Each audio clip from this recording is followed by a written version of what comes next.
Hello everyone, this is Shivangi. Welcome to shift classes. इस video में discuss करने वाले हैं सेकेंडरी डेटा के जो है क्या क्या सोर्सेज होते हैं। तो दो तरीके के सोर्सेज होते हैं सेकेंडरी डेटा के, पब्लिश और अनपब्लिश। तो पब्लिश सोर्सेज कौन कौन से होते हैं? पहला आ गया गवर्नमेंट पब्लिकेशंस, जिसमें एग्जांपल हो सकता है statistical abstract of India, annual survey of India, जो पब्लिश होते हैं, जहाँ से हम जो भी हमें अपनी स्टडी के लिए डेटा चाहिए वो हम कलेक्ट कर सकते हैं। फिर आ गया सेमी गवर्नमेंट पब्लिकेशन, जिसमें आती है म्यूनसिपैलिटी मेट्रोपॉलिटन काउंसिल, जो पब्लिश करती है डाटा, एजुकेशन, हेल्थ, बर्थ और डेथ से रिलेटेड। फिर आता है रिपोर्ट्स ऑफ कमेटी और कमीशन, डिफरेंट डिफरेंट कमेटीज़ आती, कमीशन आती, जैसे कोठारी कमीशन इतना फेमस है।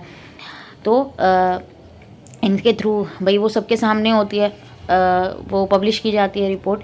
तो उससे जो भी हमें डेटा चाहिए वो हम वहाँ पे से कलेक्ट कर सकते हैं। जो ट्रेड एसोसिएशंस होते हैं उनके पब्लिकेशन होगा, रिसर्च इंस्टीट्यूट होते हैं उनसे वो उनके जो पब्लिकेशन होते हैं, तो वहाँ से हम जो है सेकेंडरी डेटा के जो भी हमें डेटा चाहिए वहाँ से हम कलेक्ट कर सकते हैं। तो एग्जाम में इतना डिटेल में नहीं पूछेंगे, बस ये आपके सामने सोर्सेज लिख दिए जाएंगे। फिर ऐसा पूछा जा सकता है कि क्या ये सोर्सेज हैं सेकेंडरी सोर्स के या नहीं है। फिर आगे जनरल पेपर, जिसमें न्यूज़पेपर, मैगजीन ये सब हो गई हैं।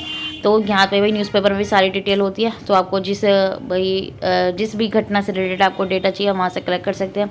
रिसर्च स्कॉलर्स हैं उनके पब्लिक भाई उन्होंने रिसर्च की किसी चीज़ पे, तो वो उससे रिलेटेड आप जो भी उन्होंने डाटा पब्लिश किया है, कलेक्ट किए थे इन्फॉर्मेशन, वहाँ से आप कलेक्ट कर सकते हैं। इंटरनेशनल पब्लिकेशन हो गए जैसे UNOMF, वर्ल्ड बैंक, तो इनके द्वारा जो भी और ये बड़ी बड़ी ऑर्गेनाइजेशन है, तो इनके द्वारा जो भी डेटा होता है वो पब्लिश करते हैं, वो उनसे आप जो भी आपको अपनी स्टडी के लिए चाहिए उनको आप कलेक्ट कर सकते हैं।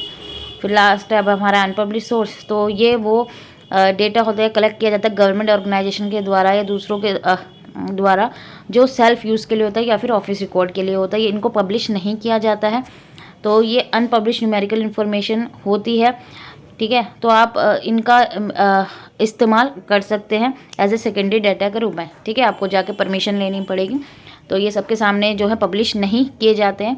तो ये आ गया अनपब्लिश सोर्सेज के अंडर में।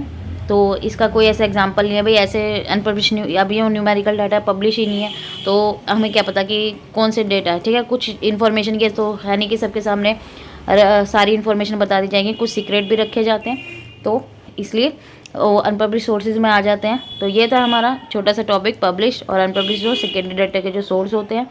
आई होप आपको क्लियर हो गए होंगे। अगर वीडियो अच्छी लगी तो like it, share it, subscribe my channel. Thank you.